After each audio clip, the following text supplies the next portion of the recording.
Mildred had lived in her small, weathered house for decades, a place where the creaking wood and thick ivy whispered the secrets of the years that passed. Her backyard had always been her sanctuary.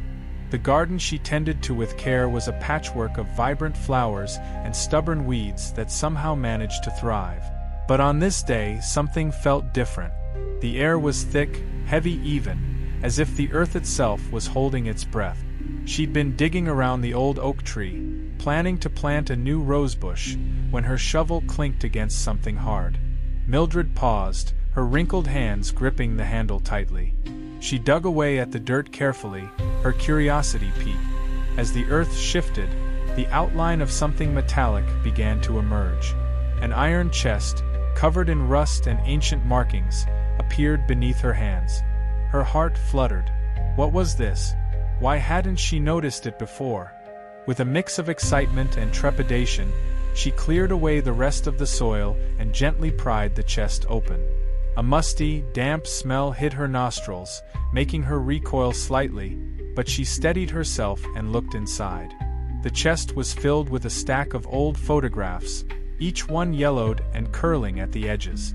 She frowned, intrigued. These were photographs of her ancestors, people she'd only heard stories about from her grandmother.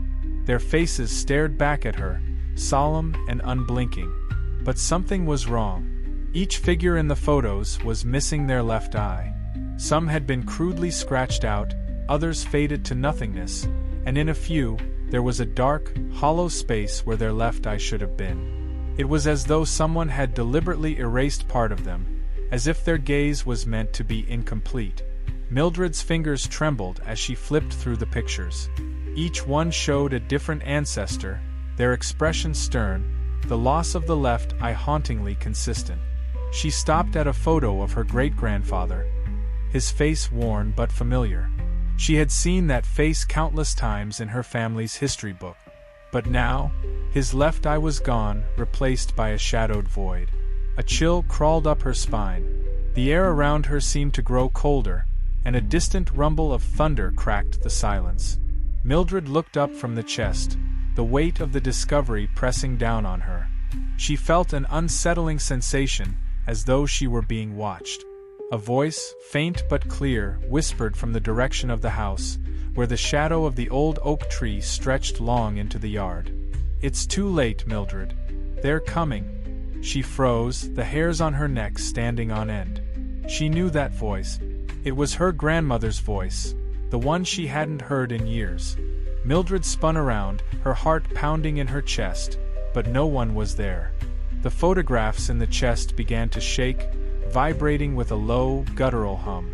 Mildred quickly slammed the lid shut, her breath ragged as the world around her seemed to warp.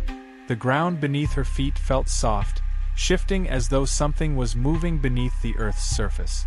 "Leave them alone," the voice whispered again, louder this time, echoing through the yard.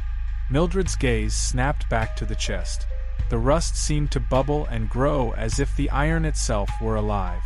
With trembling hands, she stood, the chest clutched to her chest like a lifeline. But it was too late. From the darkness of the backyard, figures began to emerge. Dark, twisted shapes with hollow eyes where their left eyes should have been. The figures moved slowly toward her, their silent footsteps sending shivers through the air. Mildred screamed, her voice lost to the wind, as the shadows closed in. And in that moment she realized the terrifying truth. The chest had not been buried to preserve her family's legacy. It had been buried to protect her from it. From the curse that had stalked her ancestors for generations. The curse that would never let them truly rest until their lost eyes were returned. Mildred dropped the chest as the darkness swallowed her whole. The photographs scattered like confetti, fluttering in the wind as the hollow-eyed figures closed in.